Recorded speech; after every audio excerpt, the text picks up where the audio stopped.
Did you know 80% of stroke is preventable through diet and exercise? Well, here with more is Dr. Paul Arciero, a health and sciences professor at Skidmore College. He's also on the board of the American Heart Association. Dr. Arciero, good morning. Good morning, Dan. Great to be here. So diet and exercise, 80%, that's a big number.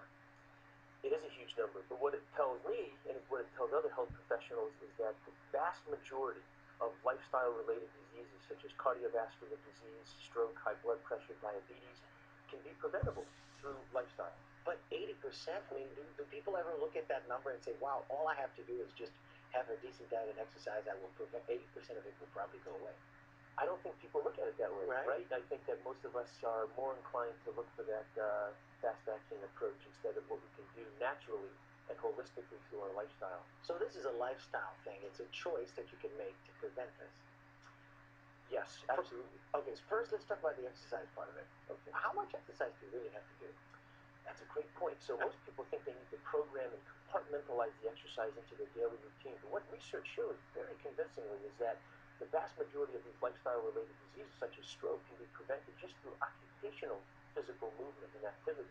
So I encourage people all the time that at work, for example, stand up when you can.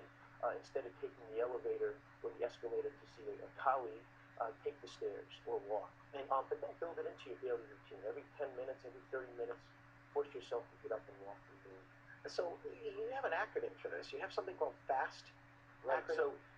So in terms of the warning signs of somebody having a stroke, what we like to have people do is act quickly. And the warning signs are first look for face. Look for any kind of droop in the facial features, particularly the mouth, and then more arms. And so arms, making sure that they can raise both arms up is another very, very important warning sign. Third would be their speech. Are they slurring their speech? Are they not enunciating words properly? And then finally, the T is time to call 911. So we really, as the American Heart Association, American Stroke Association, act quickly, using fast. So those are that's how you figure out if you're having a stroke. You're having a stroke. Now, in terms of the prevention, of course, as we've already talked about, really nutrition and exercise are the critical players. And you have some tips here. You said to eat well. We talked about the exercise. Eat well. What are you talking about? I mean, in terms of eating well, I mean, what is the definition of that? Is it that you stay away from fatty foods? What is it? For sure, staying away from fatty foods, but incorporating and making most of your diet plant-based in the form of vegetables and fruits are the two main players. And then from there, eating really healthy sources of lean protein, making sure you're getting plenty of nuts in. So there was a recent study that was done looking at the Mediterranean diet, incorporating either oil or nuts into the diet. And in both cases, in people that had cardiovascular risk factors, but not cardiovascular disease, they were able to reduce their risk for stroke by 50%. Wow. So it was enormous. And so even in people that do have cardiovascular disease, you can still, through dietary modification, reduce your risk for stroke by more than 20%.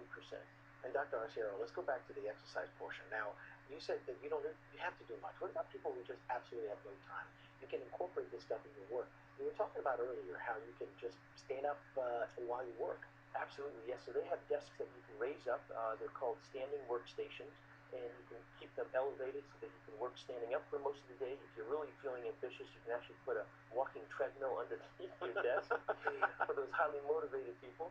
But it doesn't have to be a lot. You can self-make your own stand-up workstation, and then you can have your chair when you really need to take the time to sit. But just getting up and programming that, walking into your day. Walking is a wonderful strategy to incorporate physical movement. But they're finding that it doesn't have to be this programmed, structured exercise that many people feel that they need to do.